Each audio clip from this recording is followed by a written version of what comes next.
नमस्कार. आज आपण बोलणार आहोत महाराष्ट्रातील हजारो जमीन मालकांसाठी आलेल्या एका प्रचंड मोठ्या आणि खरंच दिलासादायक बातमीबद्दल. अनेक दशकांपासून जमीन मालकी हक्काच्या नोंदींमध्ये अडकलेला एक मोठा कायदेशीर गुंता एका नवीन अध्यादेशामुळे अखेर सुटला आहे.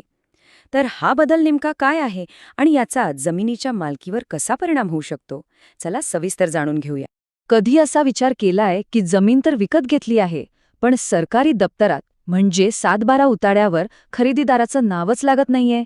हे ऐकायला विचित्र वाटेल, पण महाराष्ट्रात हजारो लोक अक्षरशः याच समस्येमुळे अडकून पडले होते. पण असं का होत होतं? तर या सगळ्या गोंधळाचं मूळ आहे ना, ते एका जुन्या कायद्यात आहे, ज्यामुळे झालेले व्यवहार अवैध ठरत होते आणि त्यांची नोंदच होत नव्हती. पण आता 2025 मध्ये आलेल्या एका नवीन अध्यादेशाने या समस्येवर असा काही तोडगा काढला आहे, जो सगळं चित्रच बदलून टाकणार आहे. बरं, मग या समस्येच्या अगदी मुळापर्यंत जाऊया. म्हणजे हे सगळं सुरू कुठून झालं आणि एक चांगल्या हेतूने बनवलेला कायदा लोकांची डोकेदुखी कसा बनला, तेच बघूया. या समस्येचा प्रवास सुरू होतो अगदी 1947 सालापासून, जेव्हा तुकडेबंदी कायदा आला. मग पुढे 1965 पासून जसजसं शहरीकरण वाढलं तसतशी ही अडचण आणखीनच मोठी होत गेली. 2017 मध्ये एक प्रयत्न झाला, पण तो म्हणावा तसा यशस्वी झाला नाही.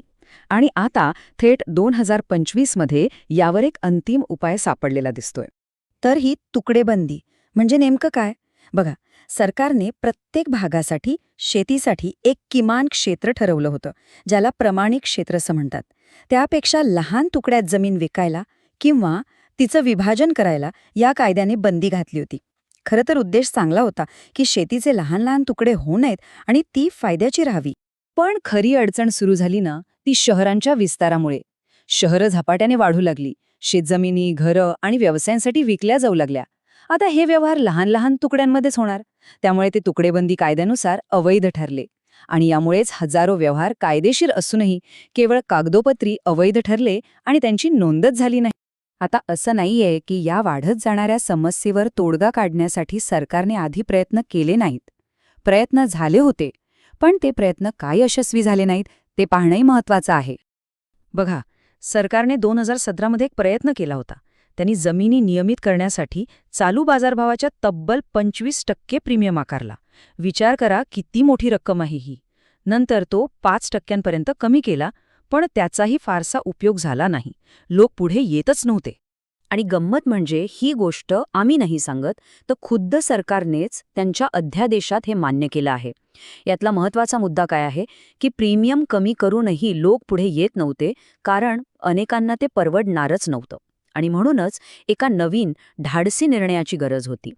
आणि मग सरकारने एक असा निर्णय घेतला ज्याने हे संपूर्ण चित्रच बदलून टाकलं. चला बघूया, तो नवा नियम नेमका आहे तरी काय, ज्याची सगळेजण इतक्या वर्षांपासून वाट पाहत होते. नोव्हेंबर 2025च्या अध्यादेशातलं हे एक वाक्य, हेच या संपूर्ण बदलाचं केंद्रस्थान आहे. यात एकदम स्पष्टपणे म्हटलं आहे की असे सर्व व्यवहार आता कोणतेही अधिमूल्य न आकारता नियमाधीन करण्यात आले असल्याचे मानण्यात येईल. हो, बरोबर ऐकलं. आता नियमितीकरणासाठी 1 रुपयाही भरायची गरज नाही. आणि हो, ही केवळ एक घोषणा नाहीये. याची अंमलबजावणी कशी करायची यासाठी सरकारने एक सविस्तर मानक कार्यप्रणाली म्हणजे स्टँडर्ड ऑपरेटिंग प्रोसिजर SOP सुद्धा जारी केली आहे.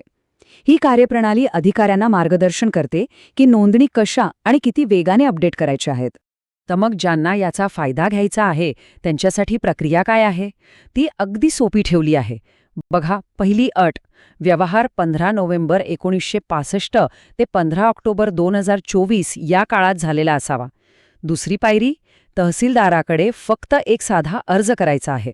आणि मग तिसरं आणि सगळ्यात महत्त्वाचं, अधिकारी कागदपत्र तपासतील आणि 7/12वरचा तो अवैध किंवा शर्तीच्या अधीन असा शेरा काढून टाकून नाव अधिकृतपणे नोंदवतील. बस, इतकं सोपं.